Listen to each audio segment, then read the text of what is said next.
안녕하세요. 오늘도 모두 다 평안하셨죠? 오늘 손으로 성경 읽기 8번째 날 본문은 마가복음 11장 15절에서 25절 말씀입니다. 지난 시간에는 예수님께서 2000년 전 어제 종려주일에 예루살렘에 입성하셨던 것을 묵상했고, 오늘은 월요일에 행하신 행적을 살펴보며 묵상을 해보려고 합니다. 먼저 전체적인 내용을 먼저 살펴보겠습니다. 월요일 행적의 중심은 성전 청결 사건과 무화과나무 저주 사건에 있습니다. 예수님은 예루살렘 성전에 들어가셔서 성전 안에서 매매하는 모든 자를 내어 쫓으시며 돈 바꾸는 자들의 상과 비둘기 파는 자들의 의자를 둘러 엎으셨습니다. 타락한 종교에 대한 경고와 책망을 통해 예수님 자신이 하나님의 아들이며 성전의 주인이며 성전 자체이심을 나타내셨던 것이죠. 당시 바리새인들은 성전 안에서 어린이들이 소리를 지르며 찬송하는 것을 가증한 것으로 생각했었습니다. 그러나 상인들과 환장상들의 고함 소리로 성전이 아수라장이 된 것에는 아무 느낌이 없었죠. 매매하는 자들은 생계를 이어가기 위한 불쌍한 사람들이 아니라 안나스와 대제사장들의 가족에게 고용되었거나 결탁된 사람들이었습니다. 예루살렘 성전은 대제사장들이나 성전과 관련된 어떤 사람들의 돈벌이 수단으로 사용되고 있었던 것입니다. 그러니 그들로 인한 소동은 당연한 것으로 기꺼이 받아들일 수밖에 없었던 것이죠. 또한 이날 예수님은 열매가 없고 잎만 무성한 무화과 나무를 저주하심으로써 열매를 맺지 못하는 무화과 나무처럼 행함과 실천이 없이 겉모습만 번지르르한 유대 종교 지도자들과 백성들이 결국 패망하게 될 것이라는 것을 경고하셨습니다. 자, 이제 본문 강해를 시작하겠습니다. 11장 15절로 16절입니다. 그들이 예루살렘에 들어가니라. 예수께서 성전에 들어가사 성전 안에서 매매하는 자들을 내쫓으시며 돈 바꾸는 자들의 상과 비둘기 파는 자들의 의자를 둘러 엎으시며 아무나 물건을 가지고 성전 안으로 지나다님을 허락하지 아니하시고. 사람들의 환영을 받으며 예루살렘에 입성했던 예수님 일행은 저녁 때에 베다니라는 그 동네로 나아가서 하룻밤을 쉬시고 다음날 아침에 예루살렘으로 들어가셨습니다. 그리고 예수님께서 성전에 들어가셨는데 예루살렘에 계시는 동안 예수님은 주로 성전에서 활동하시게 됩니다. 그런데 성전에 들어가신 예수님은 참으로 황당한 모습을 보시게 됩니다. 도무지 성전 아니라고는 생각할 수 없는 장면이 눈앞에 펼쳐진 것입니다. 제물로 쓰일 동물을 팔고 사는 사람들, 돈을 바꾸어 주는 환전상들이 시끌벅적 아주 소란스러운 돛대기 시장을 이루고 있었던 것입니다. 그런데 이런 장사꾼들이 활동하던 곳은 성소와 지성소를 말하는 성전 본당이 아니라 이방인의 뜰이라는 이름이 붙은 이 공간을 말합니다. 이방인의 뜰은 솔로몬 성전이나 후에 재건된 스룹바벨 성전에는 없었던 공간으로 헤롯이 스룹바벨 성전을 개축하면서 확장된 공간입니다. 아마도 이방인들도 자유롭게 출입할 수 있는 곳이어서 그렇게 이름이 붙여진 듯합니다. 그런데 아무리 성전 본당 밖이라 해도 이러한 돛대기 시장을 이루고 있다는 것은 아주 비상식적인 일입니다. 성전에는 레위인들만이 상주할 수 있었던 곳인데 이러한 장사꾼들을 명절에 먼 곳에서 오는 여행자들에게 제물로 바쳐질 동물들을 거래하거나 성전세 낼 돈을 동전으로 바꿔주는 그러한 그 시장이 형성되면서 아마도 특별한 허가를 받고 들어온 사람들일 것입니다. 사실 어쩌면 그 당시에는 성전 제사를 드리기 위해서 필요한 것들이었는지도 모릅니다.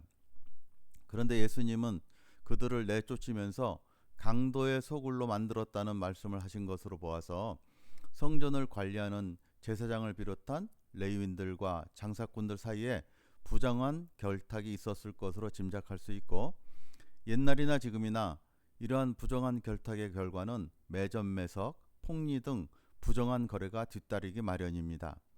그렇다 하더라도 예수님의 이러한 파격적이고 과격한 행동은 평소 온유와 겸손을 가르치신 분으로서 왜 그러셨을까 하는 생각이 들게 합니다. 왜 그러셨을까요? 두 가지로 생각해 볼 수 있습니다. 하나는 성전이 하나님께 제사를 드리고 기도를 하는 구별된 장소로서의 회복되어야 함을 강력하게 촉구하신 것이라는 겁니다. 예배와 제사를 집례하는 데 전념해야 될 그 제사장들과 성전 관리 책임을 맡은 레위인들에게 대한 강력한 책망과 경고의 메시지를 던지셨다고 볼 수 있는 것입니다. 또 하나는 이제 지금까지의 성전 체제는 필요가 없어졌고 새로운 체제가 세워져야 한다는 메시지를 아주 강력하게 전달하셨다는 것입니다. 그 새로운 체제는 예수님 자신입니다. 원래 성전의 역할 중 가장 중요한 것은 제사함의 제의 실행과 하나님의 임재의 상징이 되는 것입니다. 죄를 용서받으려는 백성들이 제사장의 인도에 따라 제물이 되는 동물을 대신 희생시키고 그 피를 제단불에 바르는 것으로 속죄를 받았습니다.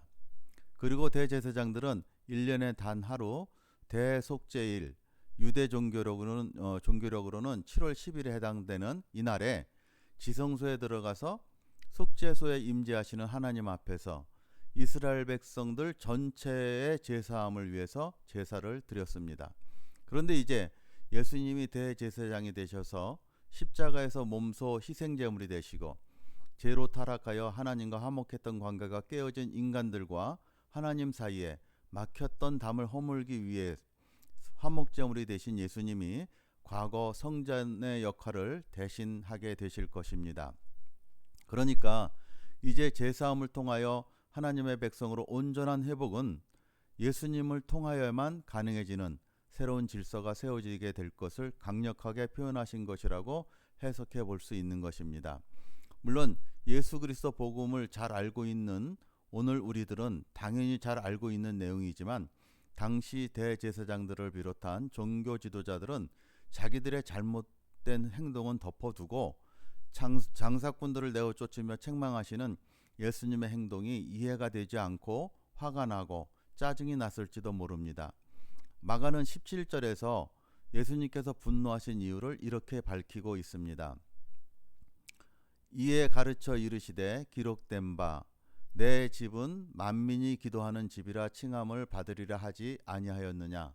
너희는 강도의 소굴을 만들었도다 하시매. 내 집은 만민이 기도하는 집이란 말씀은 이사야서 56장 7절을 인용하신 말씀이고 강도의 소굴은 예레미야 7장 11절을 인용하신 말씀입니다. 대제사장들과 서기관 등 종교 지도자들이 하나님께 예배드리고 기도하면서 거룩한 교제가 이루어져야 할 성전을 예배자들을 등쳐먹는 강도들이 득실되는 시장바닥처럼 만들었다는 겁니다. 18절입니다.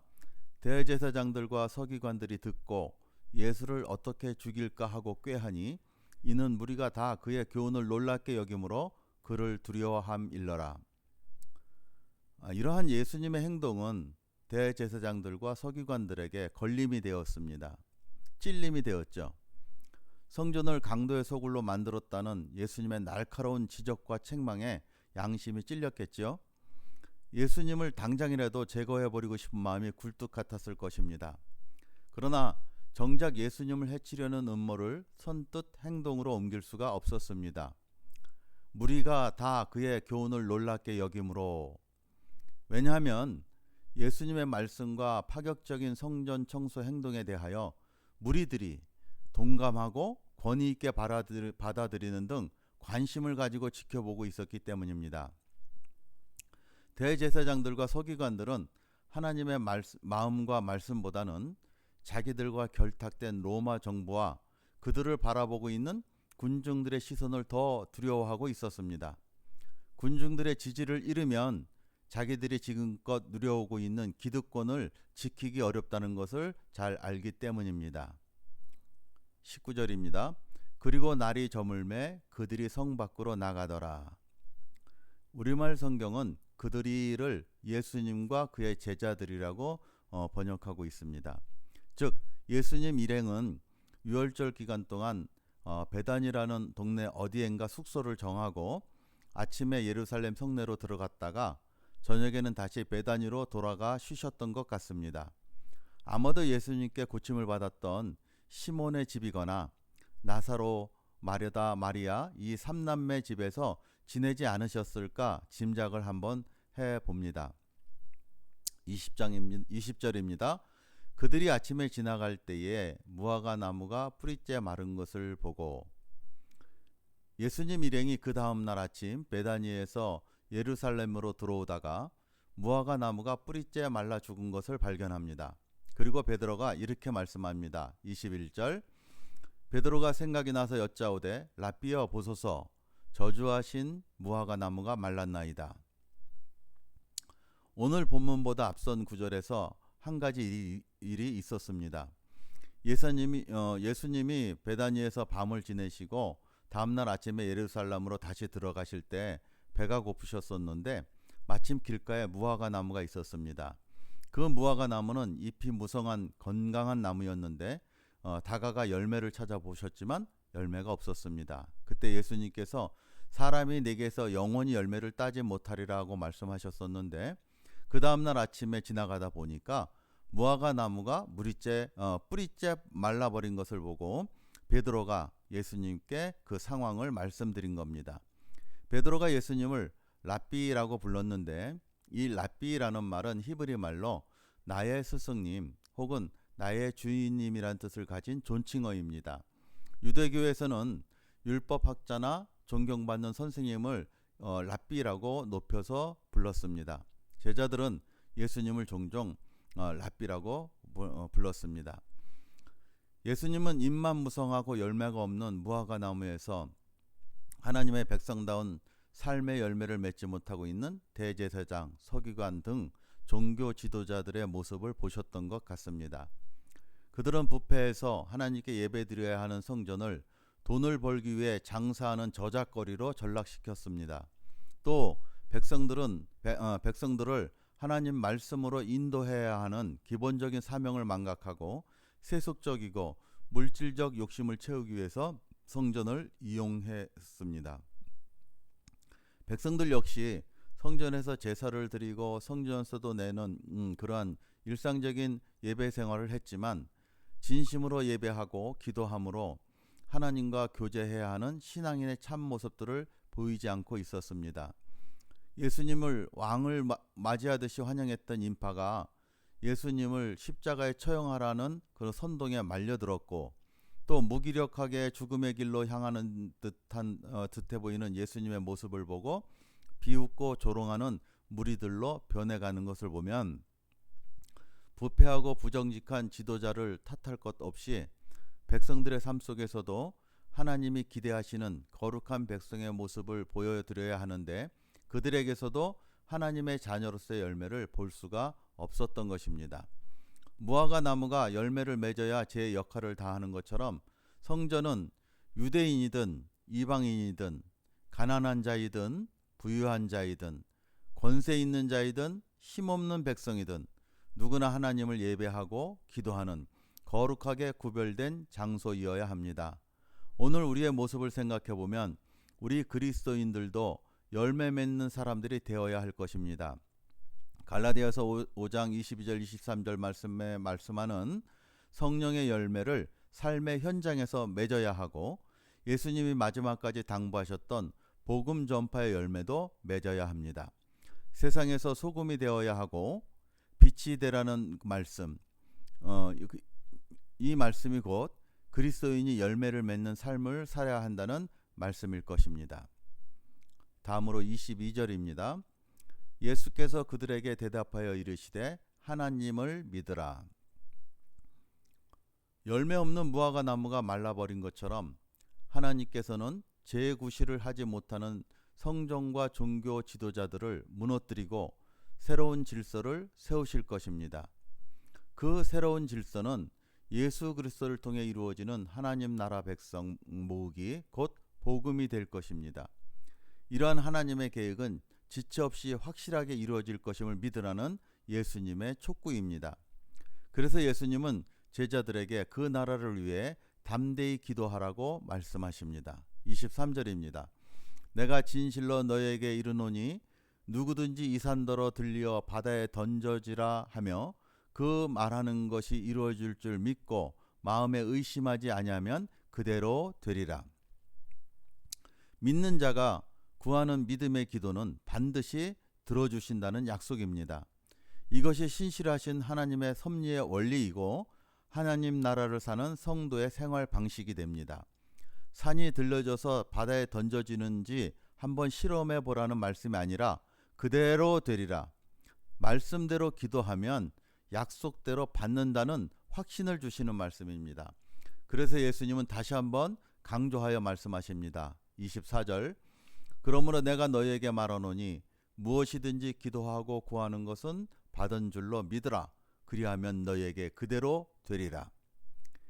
이제 하나님의 백성은 기도하여 구하는 것은 이미 받은 줄로 알고 믿어야 한다는 말씀이고 그것이 우리가 우리의 기도가 응답받는 첫 번째 비결이 되는 것입니다. 그러면 기도 응답의 두 번째 비결은 무엇입니까? 25절 서서 기도할 때에 아무에게나 혐의가 있거든 용서하라. 그리하여야 하늘에 계신 너희 아버지께서도 너희 허물을 사하여 주시리라 하시니라. 그 두 번째 비결은 용서입니다. 사실 용서는 능력과 용기가 없으면 실천할 수 없는 일입니다.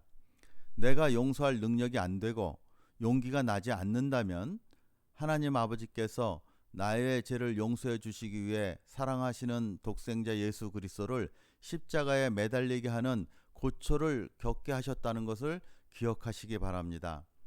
나는 하나님께 제 용서라는 사랑의 빚을 빚진 자라는 사실을 기억해야 한다는 것입니다. 그러므로 이제 나도 그 빚을 갚아야 합니다.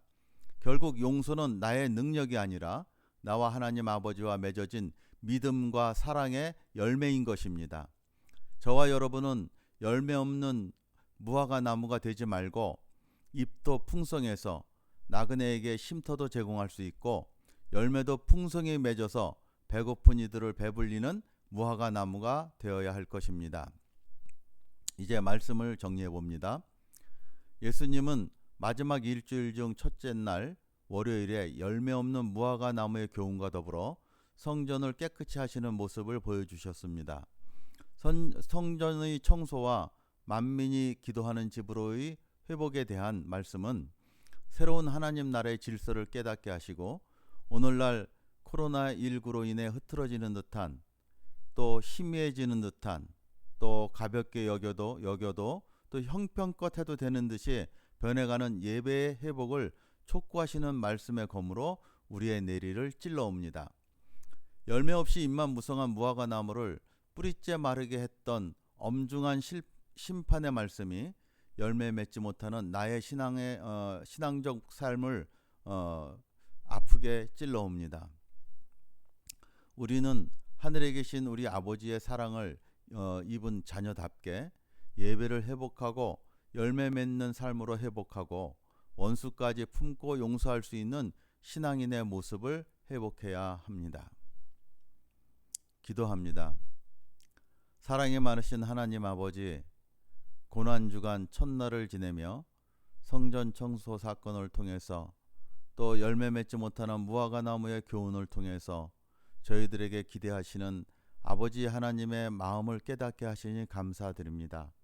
주신 말씀을 깊이 묵상하고 기도하며 예배의 회복과 열매 맺는 신앙생활, 용서하는 신앙생활을 회복하기를 결단하고 실천할 수 있는 지혜와 믿음을 허락하여 주시옵고 우리의 삶의 현장에서 실천하는 삶의 능력을 허락하여 주시옵소서.